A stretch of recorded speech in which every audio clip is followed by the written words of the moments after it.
Whoever is listening, guys, welcome back. My name is Grayson Mann, and this is the Man with the Plan podcast. Welcome to another interview. I told you guys we had some interviews back to back, and we may have a really special one next week, but hey, that doesn't mean this interview isn't any less special. Today we have Luke Winstel, or as he likes to be referred to as Cool Hand Luke. Oh gosh. Basically, right, if you're in the Clemson press box and you look to my left, this guy is always right here. We're chatting it up during the games, talking about Clemson football. He's a recruiting analyst for Clemson Sports Talk.com and an ESPN Plus broadcaster and the host of his own show as well. You guys got to check that out. So Luke, welcome to the show, man. How you doing? Doing great, Grayson. Thank you for having me. Yeah, absolutely, man. Had to get you on, especially because that first game, I think you and I sat next to each other. I was like, oh, this dude's it's pretty fun. We've been chatting up for like the last month and a half now. So I had to at least ask to have you on the podcast, especially given the your area of expertise, which we'll talk about in a second. But yeah, just give the audience a little rundown of what you're doing and your role within the big business of sports media. For sure. So for me, overall, recruiting is a bit of my specialty, I would say, when it comes to high school recruiting. Now, if you think you're good at recruiting, you have to get good at the transfer portal. So learning that world, what's that like, developing those kinds of things. And even right now, you see me up against a wall here. I'm on the trail headed into Atlanta, going to see a couple of Clemson commits this weekend in state championship games and a couple of targets and a camp over in West Georgia on Sunday. So continuing to work through covering from the Clemson perspective, but also for me being from the state of Georgia, covering from that perspective, spotlighting the recruits, the players, people around this area and people that Clemson's interested in. So a lot of that, and also covering some of the team beat with Lawton Swan over at Clemson Sports Talk and going out to all the games, as many as we can get to. I think the Orange Bowl will be game 10 for me this year at Clemson. There we go. Yeah. The biggest one too, the Orange Bowl. Yeah. I really wish I think it would be an eyesore for a lot of people, but if we could get orange on orange and orange on orange, it'd be kind of just for, at least for pregame warmups, just so we could have the uniform matchup. But I think people wouldn't really be able to see. Yeah, I'm not sure. Because the oranges, I mean, the different shades, but at the same time, that's a lot to look at. It's like overstimulating on the eyes to take all that in. Yeah, absolutely. So I think part of the biggest news that we've been talking about for the last week is the hiring of Deion Sanders to Colorado. I didn't personally see it coming. I thought he was more of a lock for maybe USF or a bigger job out west. And Colorado, they finished 1-11 in the Pac-12. The program is looking for new direction. And hey, what better way to go than to Coach Prime? And if you guys are big into college football, I'm sure you've seen the pregame, not the pregame, that little meeting he had that was about 7 minutes where he was basically telling his guys, you better be ready to come compete because I'm bringing some of my people with me. And he said his luggage is Louis Vuitton. Luke, what were your thoughts initially with Sanders going to Colorado and just kind of the impression that you think he'll have on that team, where the program's going to go, and the impact that it'll have on the transfer portal? Because I think the numbers at like 1,000, at least from the first day, of just everybody swarming that portal. And I think Sanders kind of adds that extra oomph to it. That's for sure. You look at him taking that job. For example, I wouldn't have bet money on it beforehand when the rumors were coming out. I would have said, well, let's wait and see. I'll be curious to see what other jobs pop up, who else might be interested in Deion. And I look at that job, the impact it has. Now all of a sudden, we've got guys across the country pop out and they say, oh, now I have a Colorado offer, or they've called and here's what's happening. And that's not just high school, that's transfer portal as well. That's getting to the type of thing where in the portal, Deion Sanders might even have more options than he can take in terms of spots, because you have the Colorado clearing out the roster, looking for some of that. But there's a lot of interest from what I've heard, sources, people around there saying, hey, Deion's got a lot of guys that are giving him a call saying, hey, this could work. I'd like to join. What would that look like? Conversations with a lot of people. And from our perspective at Clemson, Deion's called Peter Woods, Clemson commit, and Peter's solid on Clemson. It's nothing to worry about from that perspective. But just shows you, I almost can picture it. I think it might have been Woody that tweeted this, of Deion scrolling through the recruit rankings, like texting, calling people. He's not a hard guy to find, like you said, but that's one where I'm sure they'll try to poach. They'll try to look for people that they say, hey, it might have been hard to get you to a HBCU. That might have been a hard sell, but come play for prime time at a Pac-12 school, it's a bit easier to sell. And especially a Pac-12 team that is likely to add Travis Hunter, a couple of other transfers from Jackson State, and some of their coaching staff that is top level. That is something that will make an impact, but also I think stir up maybe not much in the 23 class, but in the 24s. That's where we all of a sudden start saying, oh, wait, there's a 4-star going to Colorado. We don't see a ton of that, especially 4-stars from the Southeast area going to Colorado to play. That's something that people are going to have to get used to. Those offers are coming in. That's going to be a new player in recruiting, not just nationally, but down here in the South. So something we need to know about for sure. Yeah, I think Sanders is one of those rare people, like you said, he's kind of scrolling down the list. You might go on like Rivals or 24/7 saying, oh, this guy, I don't know. You don't want to go play there. You want to come play for Colorado. You want to play for me. It's one of those guys where regardless of where he is geographically, I think he has pull just because he's prime. And it's not like he doesn't have results to back it up. He's turned Jackson State into the top powerhouse of the HBCUs. And also just in terms of his NFL experience, he's got so many resources that he can pull from, especially now that he has a Power 5 school that looks to really just grant whatever wish. It's kind of like he opened that magic bottle. And he's got the genie out there, and he's just granting whatever wish Dion wants. But I'm curious to see how it goes. I think it's early, especially given just the off season. He's going to finish out at Jackson State. You told me before this you're going to his press conference. What are you kind of expecting? How many non Jackson State questions are we expecting to get there? Man, it's interesting. And the reason he's having it in Atlanta tomorrow, it's, I believe, at 11 a.m. at Mercedes-Benz Stadium in the Falcons interview room. And Sanders will be coaching in the Celebration Bowl, coaching Jackson State. That was fairly big news. We don't always see that when a coach takes a different job, that they hang around and coach the bowl game for their old school. But Dion's going to do that. And because of that, he's got this press conference the head coaches are required to be at.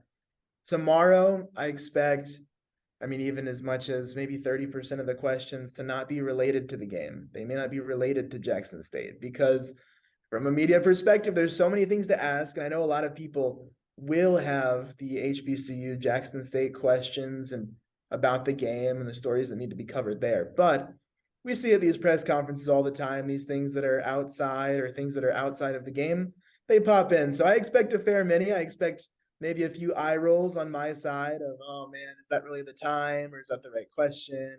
Or, some of those from my perspective of sitting there like, oh man, that's risky. We might get a moment. We might get a social media moment tomorrow. So I'm excited. Yeah, so if you guys want to see any social media moments, especially from Mr. Deion Sanders himself, go follow Luke Winstel on Twitter. He's definitely got all the information there, and I'll definitely be tuning in too because I want to see what he has to say. And he's must watch TV regardless of what's going on, just because he's so. He doesn't really have any shame to him. He just kind of says what's on his mind, and usually he can back it up. So you have to really understand the credibility that follows with it.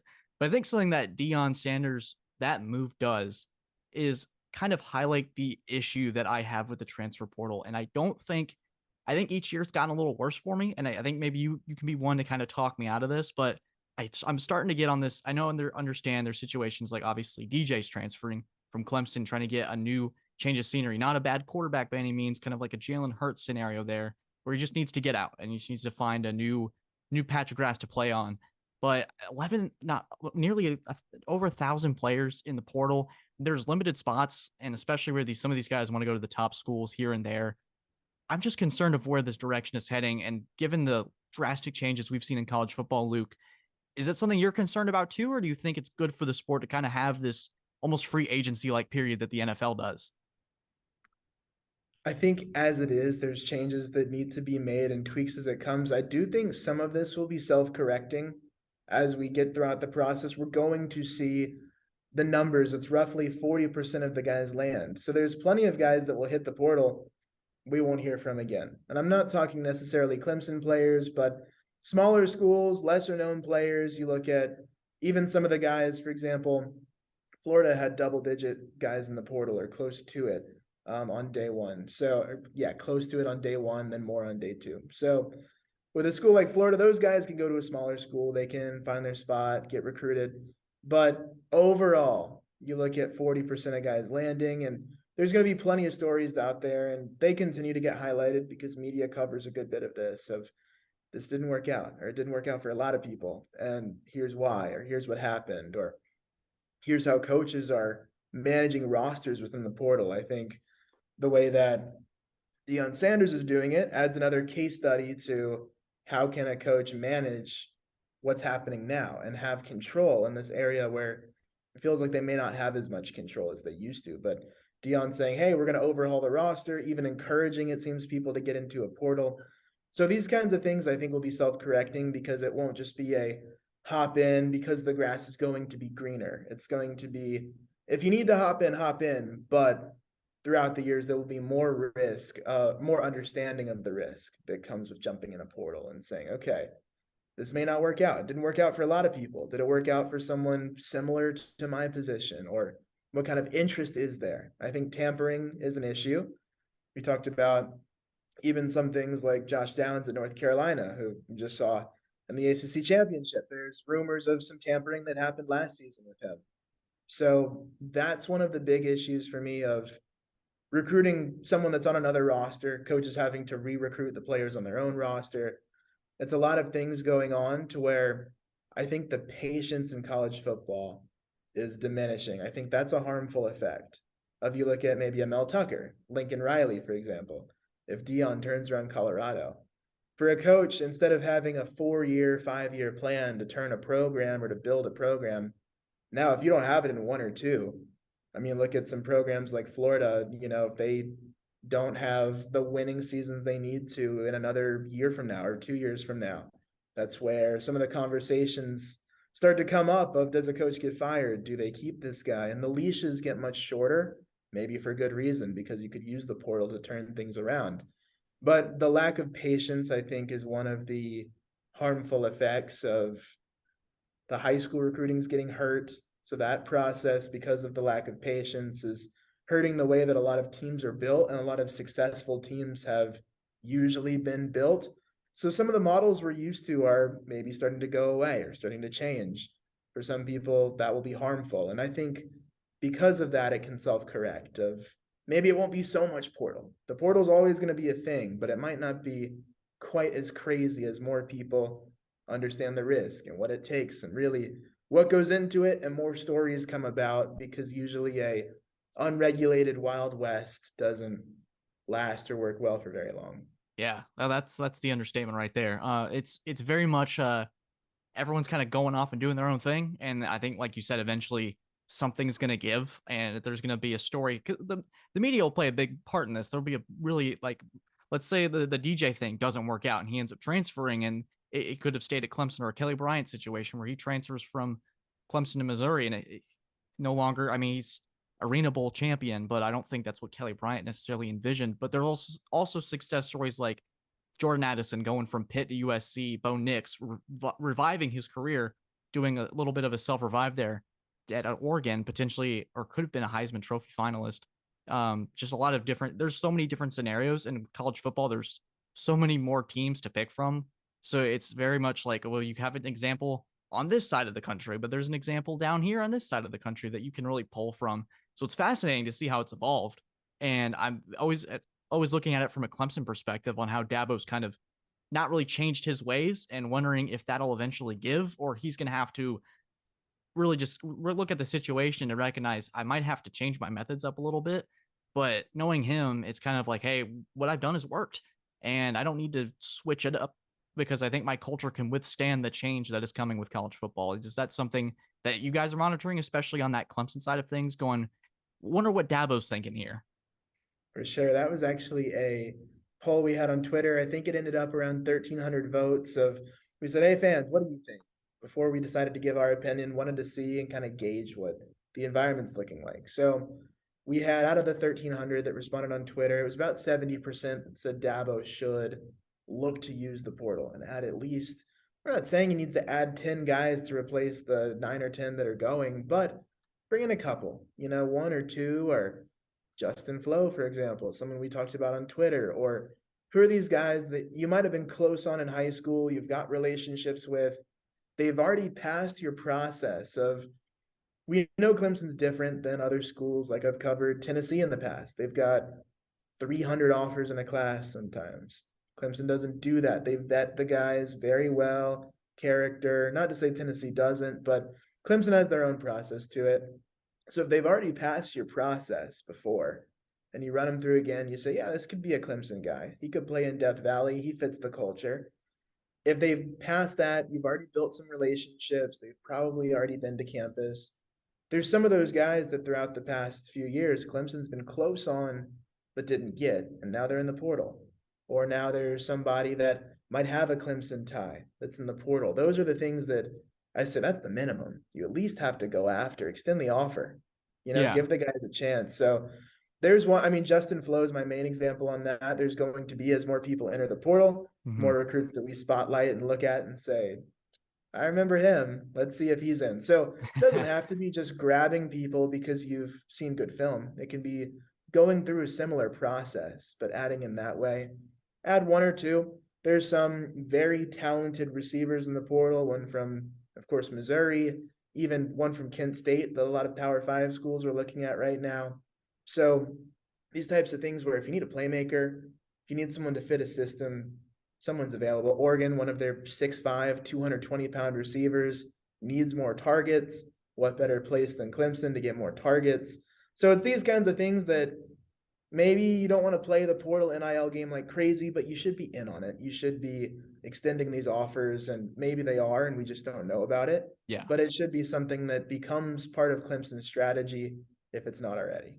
Yeah, and I've taken the stance with the portal as saying, hey, maybe you don't need to go get the 5-star that is disgruntled somewhere else. Maybe just get a couple depth guys. And I think you can look at an example like last year in 2021 where depth was an issue, and you could have had maybe a couple wide receivers here and there step in that aren't necessarily going to go game breaking. But I think I look at the South Carolina game when Bo Collins went down. He had that big play that helped Clemson get up 23-14. He goes down, and you see a notable drop off in production, and it kind of all rests on Antonio Williams because there were drops here and there with EJ. There were drops with Brandon Spector. Maybe you have that portal guy that can come in as a reliable 4th or 5th option that can just make a couple plays and move the chains when you need him, or an offensive lineman. Marcus Tate goes down.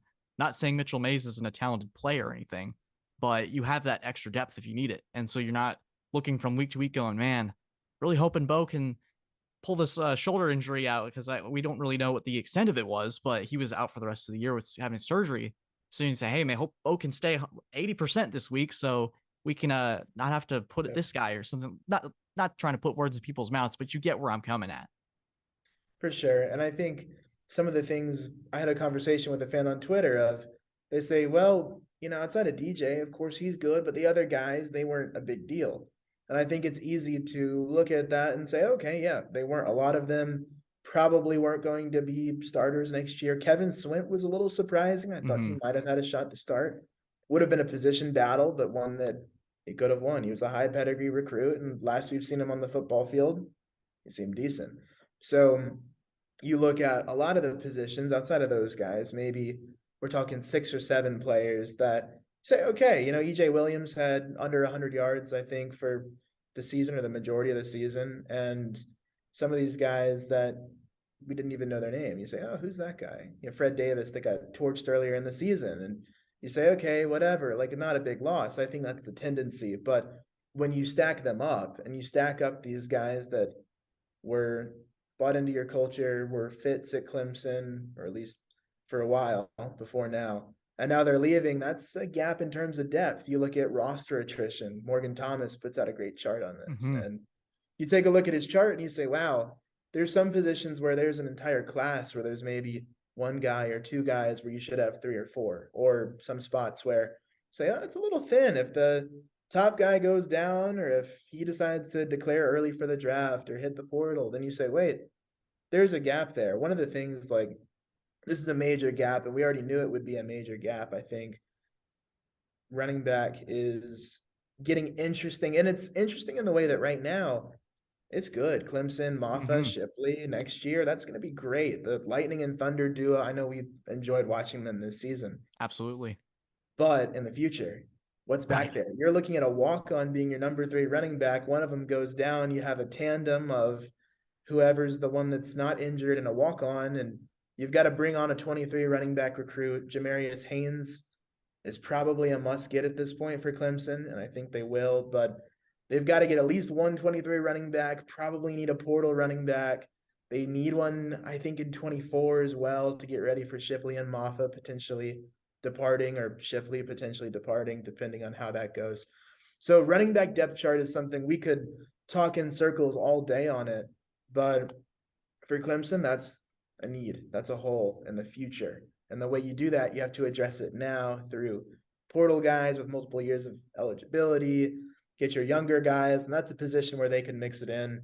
DB might be a position of need as well. Linebacker, you had, I believe, two of them hit the portal. Mm-hmm. You've got two recruits coming in, but probably need 1 to 2 more at linebacker.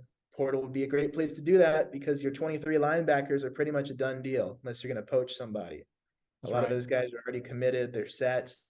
They're, a couple of weeks away from signing day. So for Clemson, it's like you could go at it the high school route, but some of these positions, it really would make sense to grab a portal guy. Yeah, it certainly changes the game, and there's certainly a lot of avenues that Clemson can take. And I think you're right. There are certain positions that when you look at that Morgan Thomas chart, you go, okay, Yep. let's look at what we have here now. I mean, like Shipley and Maffa next year, if they stay healthy, that's one of the best running back tandems in college football. But you Yep. look towards the future. Shipley's likely to declare for the draft pretty soon. Maffa soon to follow. Just kind of depends on the season that he has, but he stepped up as certainly that one A to 1B type deal for Clemson. So you could see those two potentially taking off together. They're roommates too, which is actually kind of fascinating that they've been able to build that bond there. But yeah, there's certainly a lot of question marks, but I guess Dabo kind of does it his own way, and we'll kind of see how things progress because it's still early. And I think they're also trying to just focus on the now. You got a young quarterback with Cade Klubnik that there's no more doubt anymore with whether he's going to be the guy. And we can talk about that actually real quick. I want to quickly touch on that your experience at the ACC championship game, and then I want to get your CFP picks before we wrap up because that's definitely the month of December is the road to the NFL playoffs and the CFP, which we'll cover here on this podcast. Absolutely will. But Luke, yeah, your experience at the ACC championship game, one different from mine, from one watch party to another, but one was in Charlotte and one was at my friend's place. Luke, talk to me about your experience on the field at Charlotte.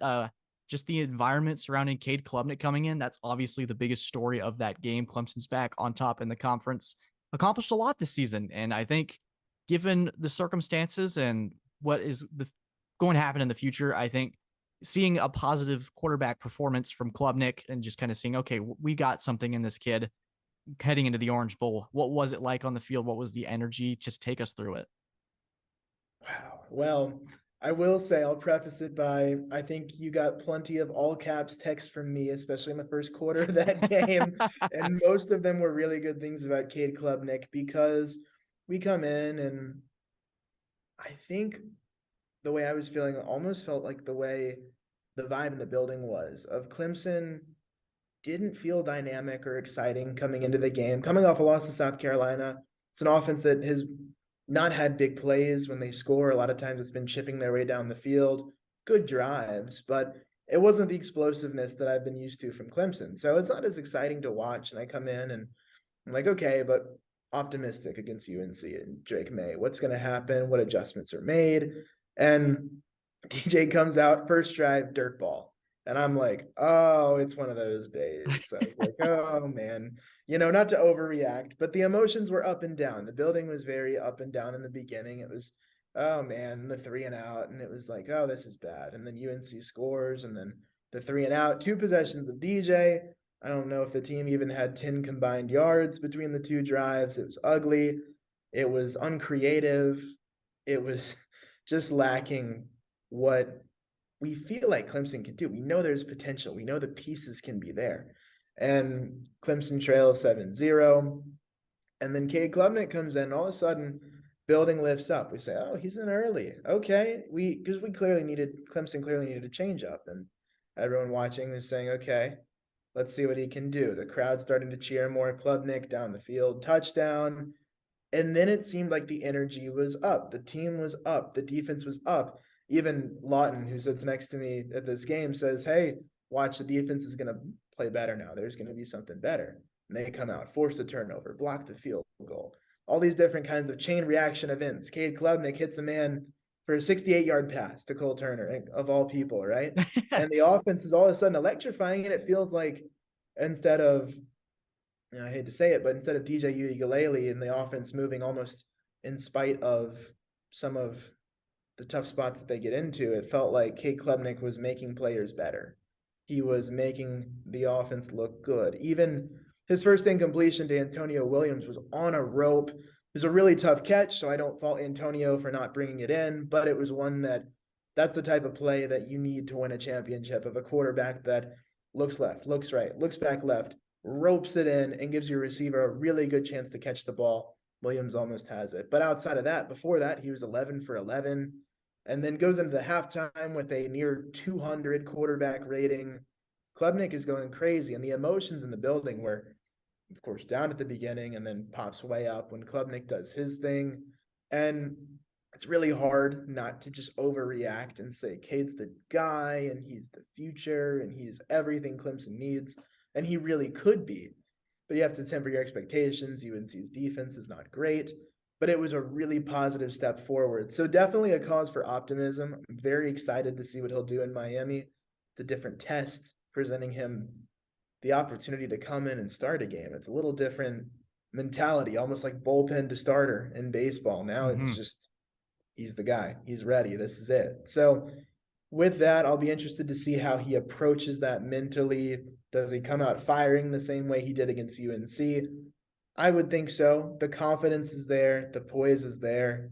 He really feels like a leader. He feels like the type of guy that can rally a team. His post-game comments I thought were great, and all the media that he did, and he was the last person to leave the field as well in Charlotte. He was the last guy off. So taking I think it it all tells in. you a lot. Yeah, I remember it was the first practice in that we were able to go look at in the summer, and Klubnik they're doing like their like up tempo drill or something. It was something like that, and DJ had just finished up. They were doing pretty well. Cade runs over to the second string group of offensive linemen and starts barking, and I was like, whoa. And it was like all of them, all of a sudden, it was like their parents had just called them from upstairs. They just whooped around. It was like a 180, and they were all eyes on this kid, this freshman, just being like, come on, let's go, stuff like that. And I was like, okay, I'm going to keep that as a little bit of a mental note for later, just in case.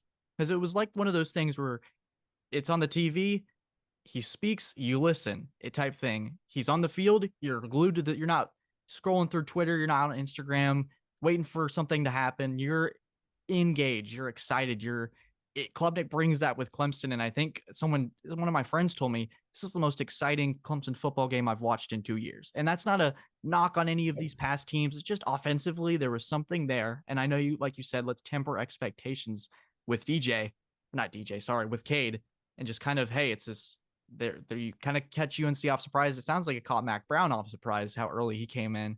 And now Tennessee's got film on him, and he's going to have a month to kind of prepare. Tennessee's got a month to say, how can we stop this kid? Very excited to see. I think we'll get more of an answer in Miami, but it looks like we're getting short on time here. So I do want to get your prediction for the college football playoff, Luke. It's Michigan and TCU and Ohio State and Georgia after a Saturday of chaos. Luke, who do you have in the national championship, and who do you have taking it all? Is it Georgia for a repeat, or do you have a surprise? I am not too surprising today. I'll take Georgia.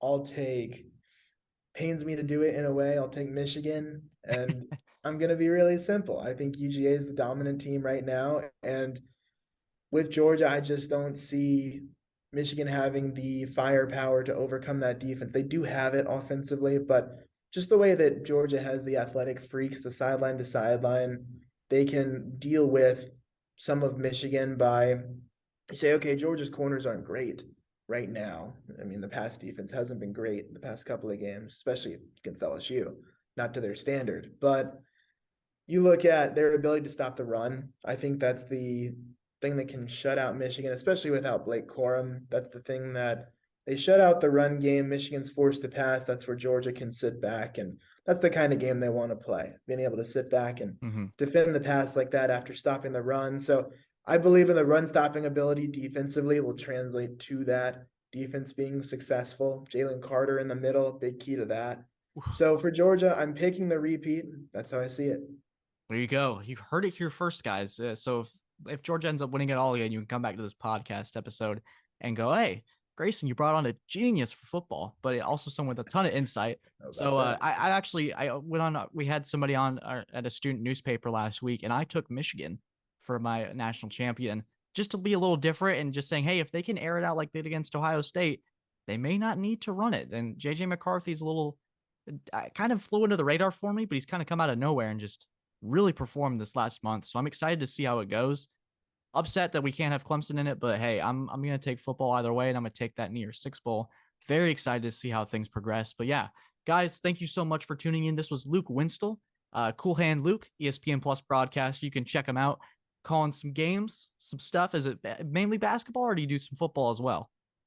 I've done for them, let's see, 8 different sports now on ESPN Plus, basically play-by-play for everything except football. And then football, I've been in a bit of a production role there in the past. There you go. So you guys, if you're big sports fans, you got ESPN Plus subscription, definitely check out my guy Luke.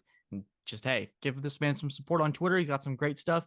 This was the Man with the Plan podcast, episode 109. Subscribe to our YouTube channel. Help us reach over 11,000 listeners. I don't know if we've done that already, but guys, what a fantastic number to reach in such a short amount of time, especially since we had 10,000 in the summer. Crazy stuff, guys, but thank you as always for the support, and have a great day, guys. Take care.